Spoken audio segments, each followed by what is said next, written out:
Emily and the Whispering Wind. Once upon a time, in a small village nestled between the hills and the edge of a grand forest, there lived a little girl named Emily. Emily had always been enchanted by the wind. She loved how it played with her hair, rustled the leaves, and carried the scent of wildflowers from the meadows. But there was something even more special about the wind near her village. People said it could whisper secrets if you listened closely enough. One breezy afternoon, Emily was sitting under her favorite oak tree, her eyes closed, feeling the gentle wind brush her cheeks. She could hear it rustling the branches and swaying the tall grass. And then, as if it was meant just for her, she heard a voice, a soft whisper carried by the wind. "Emily," the wind murmured, "come find me at the edge of the forest." Emily's eyes flew open in surprise. She looked around, but there was no one in sight. The wind blew again, playfully tugging at her dress, and Emily knew she couldn't ignore it. She stood up, her heart pounding with a mix of excitement and wonder. Was the wind really calling her? She grabbed her small satchel and set off towards the edge of the forest, her curiosity leading her onward. When she reached the forest's edge, Emily paused, looking at the tall, ancient trees standing before her like giants. The wind swirled around her, and she heard the whisper again, this time a little louder. "Follow the path of the golden leaves, Emily." Emily looked down and gasped. There, on the forest floor, was a trail of golden leaves that seemed to glow in the dappled sunlight. She had never seen leaves like these before. With her heart full of excitement, she followed the trail, her small feet crunching softly on the forest floor. The path wound deeper and deeper into the woods, and Emily noticed that the forest seemed different. The trees were taller, their bark covered in shimmering moss, and the air was filled with the sound of birds singing melodies she had never heard before. She felt like she had stepped into another world, a world filled with magic. After a while, Emily came to a clearing where the golden leaves ended, forming a perfect circle.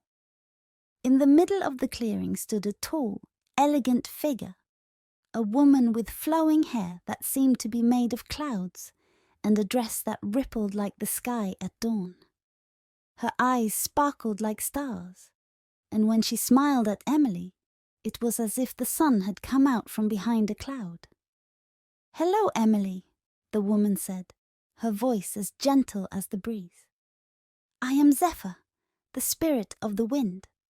Emily's eyes widened in awe. "Are you the one who was whispering to me?"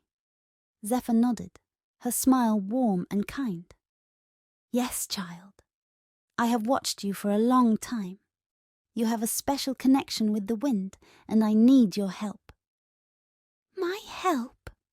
Emily asked, her voice barely above a whisper. Zephyr knelt down, her eyes meeting Emily's. "The wind is losing its strength. The balance of nature is shifting, and I need someone pure of heart to help restore it. Will you come with me, Emily? Will you help me bring back the magic of the wind?" Emily felt a surge of courage. She nodded without hesitation. "Yes, I will help."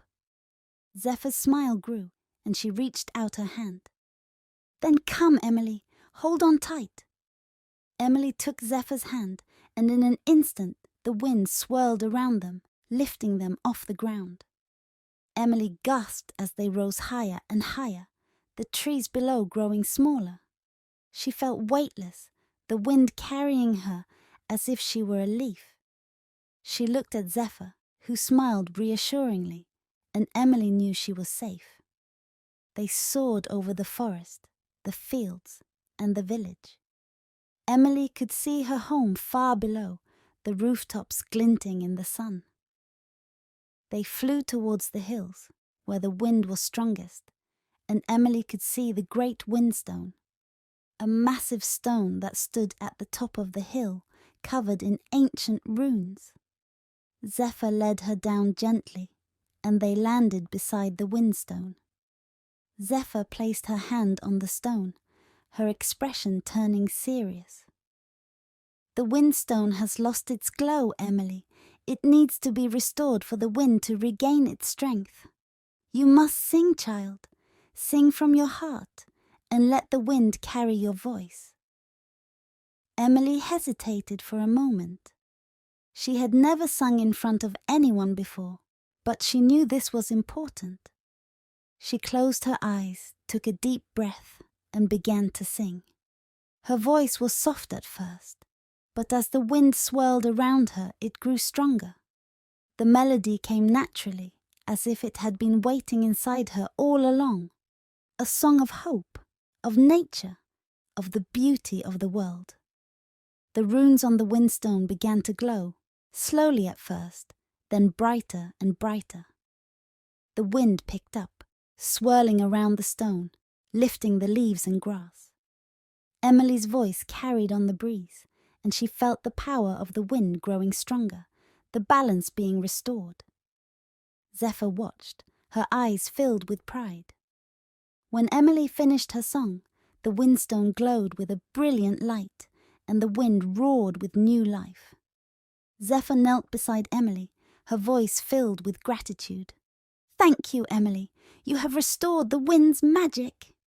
Emily smiled, her heart swelling with pride and happiness. She had done it. She had helped save the wind. Zephyr stood, her hair flowing like clouds. "The wind will always be with you, Emily. Whenever you need me, just listen, and I will be there." With that, the wind swirled around Emily once more, lifting her gently off the ground. She felt herself being carried back to the forest clearing, the golden leaves glowing beneath her. In the blink of an eye, she was back under her favorite oak tree, the wind gently rustling the branches above. Emily looked around, the memory of her adventure fresh in her mind. She knew that the wind was more than just a breeze. It was alive, full of magic and wonder. She closed her eyes and listened, and she could still hear the whisper of the wind, soft and gentle, reminding her of the magic she had helped restore. From that day on, Emily knew she was never alone. The wind was her friend, her guide, and her protector. And whenever the wind blew, she would smile, knowing that Zephyr was out there, watching over her, and that the magic of the wind would always be with her.